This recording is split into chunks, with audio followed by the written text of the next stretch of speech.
Hi, I'm Susan Clark with Carmel Realty Company. Welcome to episode 14.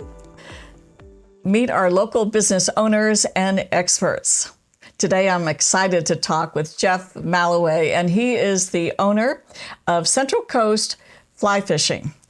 And you should see this store, which we'll show you pictures of later, but oh my gosh, we have all kinds of things in this store, all kinds of goodies for you to learn about. Jeff, thank you so much for being here with me today. My pleasure, Susan. Thank you for this opportunity. Oh, you're very welcome. This is going to be so much fun because I'm going to learn so much, and because I know nothing about fly fishing, so I'm really looking forward to it. I think first, since there may be listeners like me that don't know what fly fishing is, could you kind of explain what fly fishing is and how it's different from other kinds of fishing? Absolutely. So fly fishing uses a lot of the things you're already familiar with, but maybe they look a little bit different, like a fly rod, which is on the average of 9 feet long.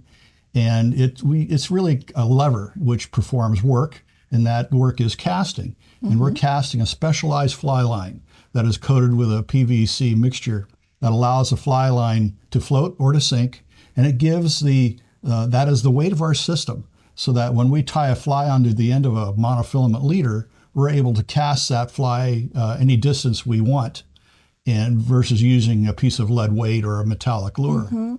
And all of our lures are, as you see in back here, they're all hand tied, and I've made out of feathers and fur and synthetics, and tied to replicate a food item that a fish might find yummy to eat. Jeff, I would love to have you show us some of your flies because they're so unusual looking. I haven't seen anything so fascinating before. Yeah, well, everyone thinks that we're imitating flies, and to a point that's true, but we imitate a lot of different food items that trout or other game fish might eat. The one you probably be familiar with mostly is like this royal wolf right here, tied with fur and feathers and a little bit of floss and peacock herald and elk tail and stuff. So this represents not any particular insect, but it's tied in the materials that allow it to float. It's tied in colors that are attractive to fish. So this is something that everyone should have in their fly box, particularly if they're fishing for trout. Okay, that's good to remember. But they can also represent not just things that float on the surface or are found at the bottom of a stream. They can represent bait fish as well, because fish eat other fish. So that's kind of like a sardine. Right, exactly. So this is something that might be used for fishing for striped bass out in Monterey Bay. And some of the flies are tied, they're quite gaudy, quite large, but big bite of food catches a big fish. And so this is something we use up in Alaska for large rainbows up there, and it works quite well. It's called a circus peanut. It looks like a circus. It is a circus, and it's a circus tying it. Do you make these yourself? I make some flies myself, but I've like a kid that I taught how to tie flies. He does very good. In fact, here's a fly that's tied by him. It's called a Clouser minnow, and although it's tied in bright colors, there are colors that are attractive to fish. I see. And so this is a really good fly for stripers or bass and other large game fish as well. One thing that people find interesting when they hear is that when we go to Alaska, or even when I fish up in the Sierras, I never forget to toss a mouse pattern. This is called a Moorish mouse. And trout eat big pieces of food, particularly towards the end of their season before the wintertime comes. And this is a big bite of food. It's a lot of fun. Yeah. So it represents a mouse. And since we live here on the Central Coast, we have a lot of reservoirs with bass in them. This is a typical bass popper that we fish here. It's not made all out of natural materials. It has a piece of cork that's been shaped and painted. Okay. So there's a lot of things that these flies can represent. Those are beautiful too. They are.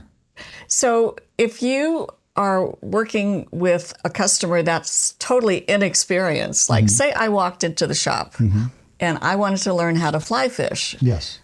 Can you start with a rank beginner and teach them something? Well, sure. We offer classes for rank beginners, people who have never held a fly rod before. A one-day class where they learn, the parts of the equipment that we use and how to put them together. where to go fishing locally, how to read the water, and how to cast. And so by the end of the first day, theoretically, you'll be able to go out and catch a fish in a body of water that's close to your home. That's interesting what you said about reading the water. You know, I do play a little bit of golf, and we always talk about reading the green. So what does that mean to read the water? To read the water is to look at a piece of water and to decide where a fish might be hanging out in that water.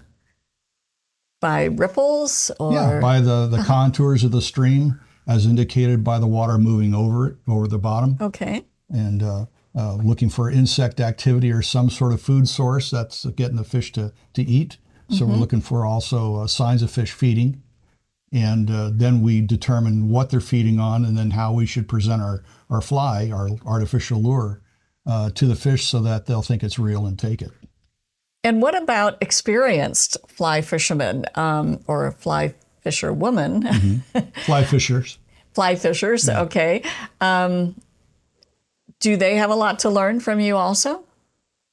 They have a lot to learn, period. Whether they learn from me or from a book. Sounds like there's a lot to learn. There's a lot to learn. There's a steep learning curve. As I tell my students, there's a beginning to fly fishing, but there's no end. I mean, even I'm learning. Every time I go out, I learn something. And that's common with most sports, I think. Right. Absolutely. But it can be intimidating. And so part of my job is to teach the class in a way that's not intimidating. And so that you're able to associate something with fly fishing that you may not know to something that you do know. Okay. That sounds great. Just looking around the store here, there's so much equipment, so many different kinds of That's right. things. First, you need the gear of what to wear. Right. And then you need all the gear of what you're going to fish with. That's right. So there's a lot involved. There is. And you really need someone like you to guide. Well, yeah, I'd like to think so. You know, I want to come in and sell customers on products that I carry, but I'm not going to oversell you either. I'm not going to sell you something that you may never use. As I tell my customers, buy what you need when you need it. Right. Okay. And tell me a little bit more about the classes that you offer. So we offer classes for the beginner that we talked about earlier. I have one-day classes for ladies. I have fly tying classes. I have classes to teach people how to fish the local beaches. We have classes where we take people down to the southern Monterey County lakes, Nacimiento and San Antonio, and learn how to fish those lakes for bass and carp. So we try to come up with a program that introduces anglers to waters that they may not be familiar with, fishing for fish that they may not be familiar with. Right. Because, you know, everyone thinks trout when they come into the shop and they're learning about fly fishing, but we live in an area that is limited for trout fishing. And so if you want to go fishing, but you don't have the time to go to the west slope of the Sierras or Northern California, there is other fishing opportunities to be had if you're willing to go check it out. Okay. Yeah, the only fish I really ever caught was a trout, and that was up in Oregon, so it's a little far away from here. Right. But you can be fishing in 10 minutes from where we're sitting right now. Well, that's great to know. And are there many fishing shops like this around? Oh, years back, there were a lot more than there are now, but I'm the only shop between San Francisco and San Luis Obispo. Well, that's pretty cool. Yeah. And they have to come to you. No, they can go on the internet too. That's right. But I can do. But the internet won't have the expertise to talk to them. Possibly not. Yeah. Right. You know, they're not going to learn from a class that's taught on the internet.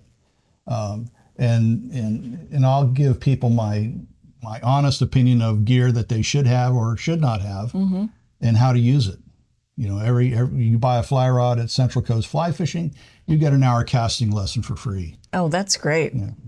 That's important, because if you have something and then it's like many times you take it out of the box and then you don't know what to do with it. What to do with it, right? So we take care of that.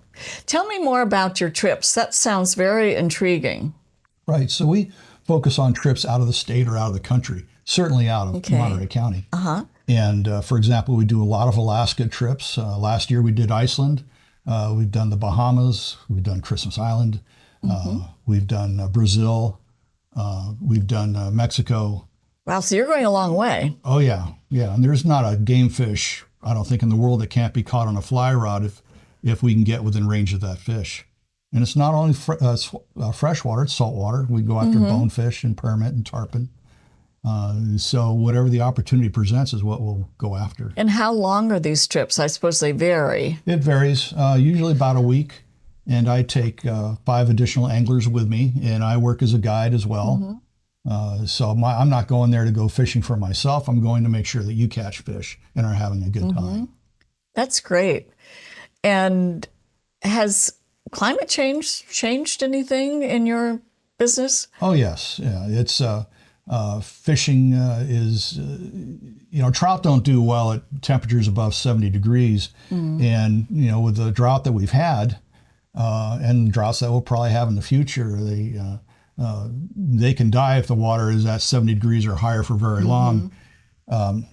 So we have to try different areas, higher elevations that are generally cooler. And that's why we focus on trips out of the state or out of the country, because sometimes California gets, particularly Central California, gets very warm. And so we have to take people somewhere. But even Alaska is impacted by climate change. As you fly over the Alaskan Peninsula, you can see glaciers that are receding. You're seeing bark beetles in the coniferous forests that you've never seen before. Sometimes they get very warm summers and low snowpack, and so the waters are unusually warm there too. So we're seeing changes virtually everywhere. Yeah. It's changed a lot of things about the world, hasn't it? Yes, it has. Yes, it has. Well, tell us a little bit about where you're located. So if people want to find you and come to your store, where is it? Okay, so we're located just off Highway 1 and Carmel Valley Road in the Barnyard Shopping Center, Unit D23. Okay, perfect. And for those of you that are familiar with Carmel, it's right next to Heidi's Shoes. A lot of people know where Heidi's Shoes are. Well, thank you so much. I really appreciate you chatting with me today. My pleasure. Is there anything else you'd like to say to everyone who's listening? Fly fishing is such a unique sport, and it offers so many advantages to a person. We've done work with wounded veterans and people suffering from depression. Oh, that's and great. It's a great salve to get involved with and learn how to relax in life and enjoy life a little extra. And it really puts you in a whole different world if you're standing in a river. Mostly I see that in movies that, the solitary, usually a man who is fishing and just zoning out. Right. But, it's not only just for men, though. We have a lot of lady anglers that are, in my opinion, better anglers than the guys. So if I'm happy to hear that. If you're a lady that feels, it's a man's sport, the truth is it's a gal sport, really. I like that. There you are. I like that. Well, thank you so much. I really enjoyed talking to you. And for those of you listening, we will have all of Jeff's information on the video, so you'll be able to find him or give him a call and get more information. And he has a website, and we'll have all that information on the video as well. Great. This is Susan Clark with Carmel Realty Company saying thank you for listening. And I look forward to seeing you again. And if you have any real estate needs, I'd love to help you with those and hear about all your goals and dreams and desires. Bye for now, and see you next time. Thank you.